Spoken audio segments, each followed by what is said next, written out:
I got up and I went to my son's room, and I rushed into my son's room because as I started walking, the sound started getting louder. And I was going to be like, Zach, what are you doing? And when I came into the room, my son was already up. He was up and he was peering out the window. And I could hear voices, but I also heard that banging sound, a banging sound, and it sounded like it was going against the door. I said, Zach, who's banging on the door? Who's banging on the door? And it was at that point that he told me. He said, it's the FBI. Kevin Taylor was asleep in his Newark home when a SWAT team of FBI agents crashed through his front door at 6 a.m. At gunpoint, they ordered Taylor and his son to back down the stairs, tied their hands with plastic restraints, and questioned them. The agents had been dispatched to arrest Charles Muchagrasso, a reputed member of the Gambino crime family. But the 69-year-old, known as Buddy Musk, hadn't lived there since February, when he sold the house to Taylor. It's like a little oasis here.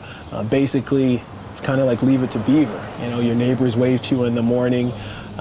You hear so many things about Newark that are negative, but this little section here is really a nice little oasis. And I had no idea who owned this place. No idea. You had no reason to suspect that as the authorities allege, that he had a long life in organized crime? Absolutely not. I mean, like I said, he was just...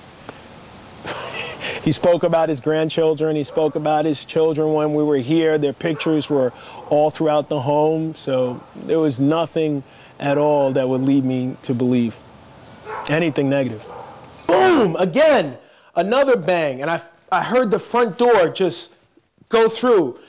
Then boom, glass crash. So I knew at that point they were in the second door. And then I hear someone yell, FBI, FBI. They were at the base of the stairs, and I heard someone just barking, saying, who's there? Who's there? Who's there? And then at that point, I got more specific. I said, there were 2 black males here, 2 black males. Everything's racing through my head at this time. I'm like, are we going to get shot? In light of the Sean Bell incident, I'm like, what can we do just to make sure that they know that we're not a threat to them? What can we do?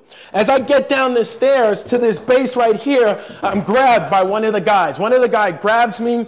He pulls me over here. He pushes my hands behind my back. Some people come in who don't have any military garb on. He comes in, and then they begin to question me. Once again, someone says, who do you rent this place from? Who do you rent this place from? Who are you renting from? I'm not renting from anyone. I'm not renting from anyone. I own this place. I own this place. Then at this point, what's your name? What's your name? My name is Kevin. I tell him my name. One of the guys say, do you have some ID? I said, yeah, go upstairs. If you go upstairs and check one of the drawers, the second drawer from the bottom, you'll see I got my son's passport and also my passport there. You can find out who I am. But at this point, all I want to do is just get out of this situation. I want these guys gone. I want everything to be calm. I don't want, oh, he resisted and he fell. I just want these guys to be out of here. At that point now, they realize that it's a mistake. The SWAT team guys start to file out. And I'm talking to another guy. I'm saying, well, who's going to pay for my door? Who's going to pay for my door? You know, this is the FBI. They're supposed to be protecting us, right? And if they can screw something up on a minuscule level like this, where's the credibility? A spokesman for the Newark's FBI division called the incident, quote, a mistake that was made in an earnest attempt to find the guy who lived in this house for years. He said the Bureau would reimburse Taylor for the damage.